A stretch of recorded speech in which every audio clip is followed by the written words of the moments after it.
शरीर भी एक मोबाइल है। तुम्हें लगता है मेरा है, नहीं। यहाँ इस शरीर में जितने फंक्शन हैं, देखना, सुनना, चलना फिरना, खाना पीना, ये सब ईश्वर के कंट्रोल पे हैं। वो बटन दबा देंगे तो आँखें फ्यूज हो जाएंगी, वो बटन दबा देंगे कान फ्यूज हो जाएंगे। कान यदि सुन पा रहे हैं तो वहाँ से ओपन है, ऑन है। इसीलिए मोबाइल में नेटवर्क मिल रहा है, बात हो रही है, सिम चालू है, तो कंपनी ने चालू कर रखा। वो अभी एक क्लिक करेगा, आपका मोबाइल बंद। ऐसे ही भगवान एक क्लिक करेंगे, आपकी आंखें फ्यूज, कान फ्यूज। इसलिए कहता हूँ भैया, घमंड ना करो इस शरीर का। ये चमड़े का तुम्हें घमंड है, कागज के टुकड़ों का घमंड है। ये 500 रुपया है। पहले 500 रुपया कुछ और हुआ करते थे। इसके पहले 500 का कलर अलग था, उसके नोट का साइज इससे बड़ा था। हाँ या ना? पुराना 500 का नोट इससे बड़े साइज का था। बोलो हाँ। अब वो है किसी के पास तो उसकी क्या वैल्यू है? कागज का टुकड़ा है। आप कहते हो ये पैसा मेरा है, आप कहते हो ना ये पैसा मेरा ना, इसमें तुम्हारा नाम कहाँ लिखा है? इसमें लिखा है भारतीय रिजर्व बैंक। ये जितना भी पैसा है ये भारतीय रिजर्व बैंक का है। बैंक जब चाहे, सरकार जब चाहे इसे चालू कर दे, जब चाहे बंद कर दे, तुम कुछ नहीं कर सकते। कहते हो ये मेरा है तो तुम चालू कर लो ना। फिर 500 के नोट पुराने वाले 2000 का नोट चालू कर लो। कहाँ तुमसे हो रहा है? कई बार हमारे हाथ में चीज है लेकिन वो हमारी नहीं है। बोलो हाँ। उसका कंट्रोल किसी और के हाथ में है। जैसे आईफोन, आपके हाथ में मोबाइल तो है साहब, लेकिन उसका पूरा कंट्रोल उस कंपनी के पास है। सही है कि गलत कह रहे हैं हम? जब एक मोबाइल का कंट्रोल कंपनी के मालिक के हाथ में हो सकता है, तो जिस विधाता ने आपको बनाया है तो आपका कंट्रोल ईश्वर के हाथ में क्यों नहीं हो सकता? इसलिए अपनी प्रॉपर्टी मत मानो कि हम कुछ हैं, हम कुछ नहीं हैं। एक तिनका से भी बहुत अच्छी स्थिति नहीं है हमारी।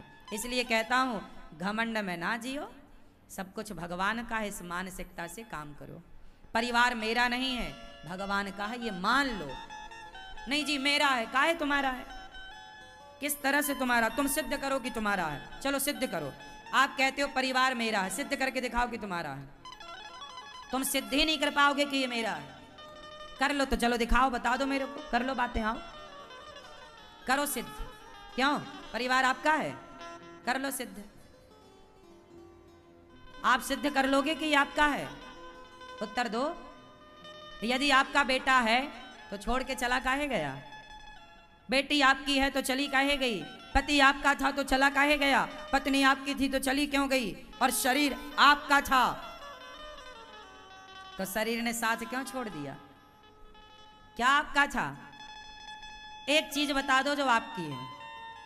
ए मैया, चश्मा वाली मैया, एक चीज, एक नाम बताओ जो आपकी हो। एक चीज का नाम जो आपकी है बताओ। मेरी माँ, एक चीज बताओ जो आपकी है।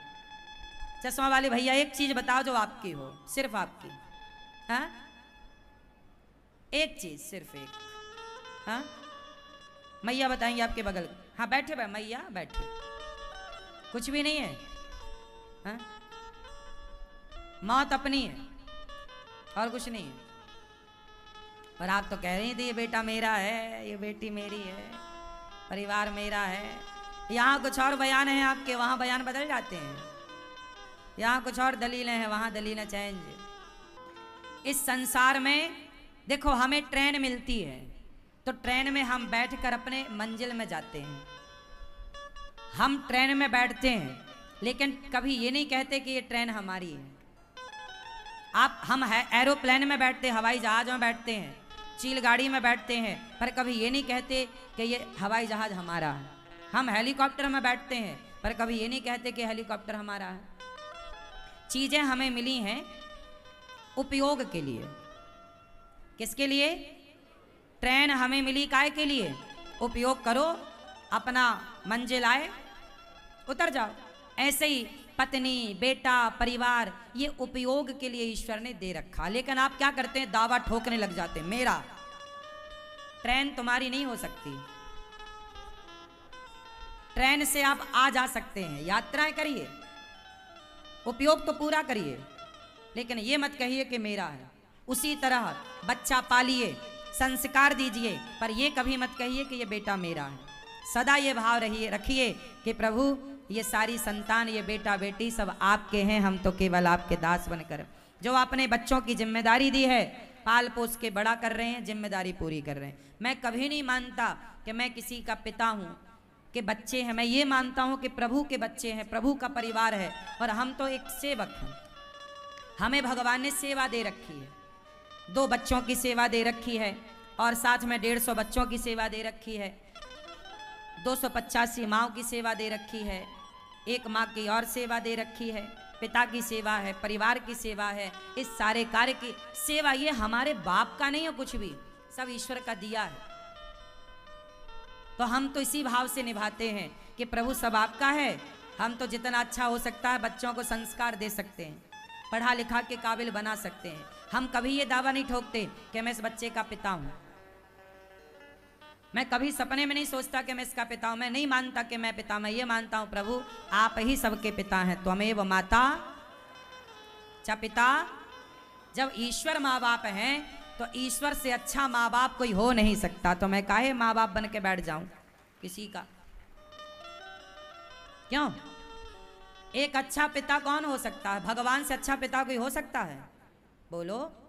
भगवान से अच्छी माता कोई हो सकता है? तो तुम काहे माता पिता बने बैठे हो? जी मैं माँ हूं, मैं बाप हूं, मेरा बेटा। झूठे ही मेरा बेटा।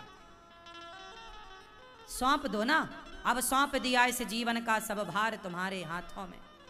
एक बार भगवान के हाथ में सौंप कर तो देखो। तुम जितना बढ़िया व्यापार और परिवार चलाते हो, जिस दिन भगवान के हाथ में सौंप दोगे और उनके नौकर बन जाओगे, भगवान इतना और बढ़िया चलाएंगे कि तुमने कल्पना ना की होगी। तुम परेशान क्यों हो? टेंशन क्यों है? क्योंकि तुम्हें लगता है कि हम कर रहे हैं, हम चला रहे हैं। तुम्हें विश्वास नहीं है भगवान पर। तुम लाख बार कहो जी मैं बहुत विश्वास करती हूँ, करता हूँ, कहने से नहीं होता। कहने से मैं कह दूं कि जो मैं प्रधानमंत्री हूं तो कहने से मैं हो गया क्या? कहने से नहीं होता। इसको मान लो कि ये परिवार और व्यापार दोनों किसका है? जोर से। आज से कभी अपने को पिता मत समझिएगा, आज से कभी अपने को माता मत समझिएगा। भगवान से हाथ जोड़ के कह दीजिएगा, हे प्रभु, हे श्याम सुंदर, हे लक्ष्मी नारायण भगवान, इन बच्चों के आप ही माता पिता हैं, आप ही इनकी लक्ष्मी ही माता हैं और नारायण ही पिता हैं। हे प्रभु, राधा रानी ही हमारी माता हैं, कृष्ण ही हमारे पिता हैं। आपसे अच्छा माँ बाप कहाँ मिल सकता है इन बच्चों को? जैसे पहले के ज़माने में माँ बाप अपने बच्चों को गुरु के हाथों में सौंप देते थे, गुरुकुल में, कि बच्चा पढ़ेगा, उसी तरह अपने बच्चों को भगवान के चरणों में समर्पित कर दो। प्रभु ये बच्चे आपके।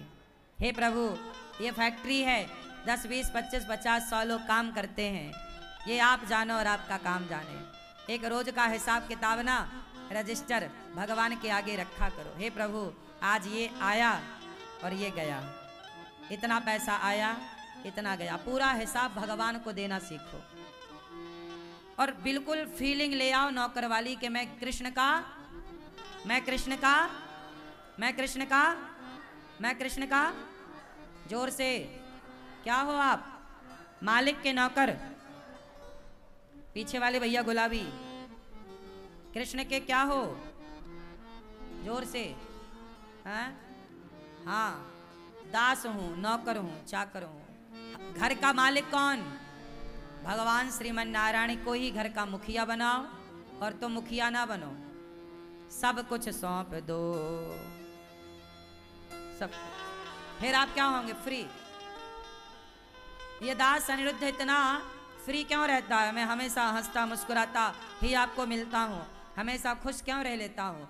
क्योंकि मुझे पता है कि जब मेरा कुछ है ही नहीं तो मैं टेंशन पालता नहीं।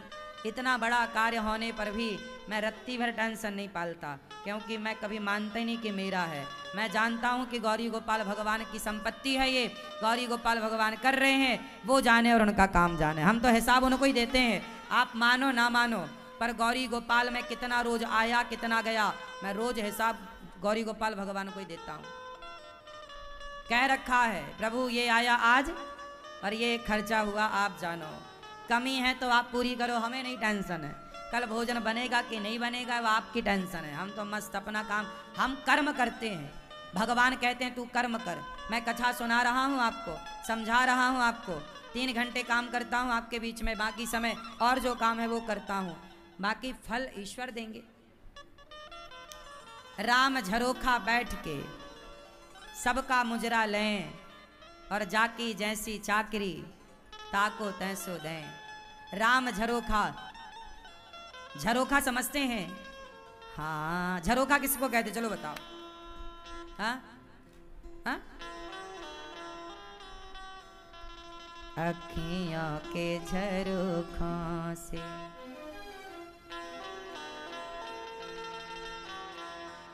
याद आया?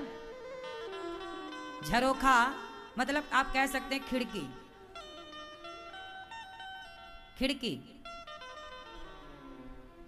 तो राम जी एक खिड़की पर बैठकर, अपने बैकुंठ की खिड़की पर बैठकर, भगवान नारायण अपने खिड़की पर बैठकर देखते होंगे संसार को कि हम सब भगवान के कर्मचारी हैं ना।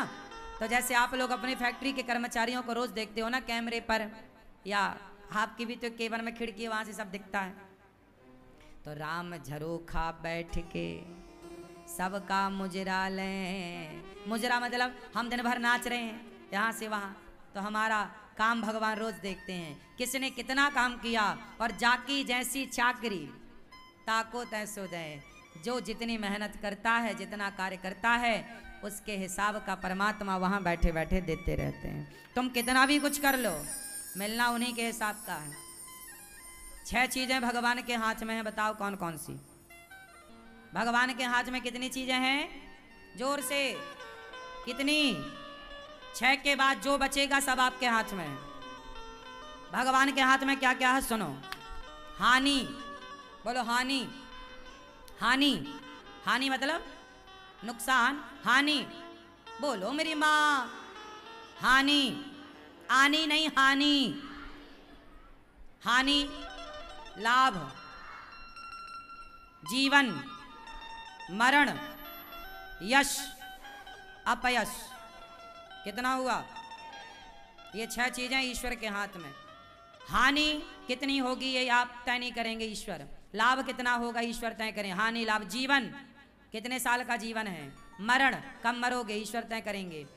और हानि लाभ जीवन मरण, यश आपका कितना नाम होगा, और अपयश कितने बदनाम होंगे। विधि हाथ। 6 चीजें भगवान के हाथ में है, ये आपके हाथ में नहीं।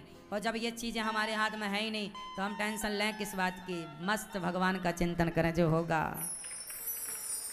कर्म कर तू, गीता कह रही है तू कर्म कर भैया, मेहनत तेरे हाथ की है, प्रयास तू कर, कर्म तू कर, फल भगवान। तुम्हारे हाथ में फल नहीं है। बच्चा एग्जाम दे सकता है, रिजल्ट कितना आएगा, क्या परसेंट बनेगा, बच्चे के हाथ में नहीं है।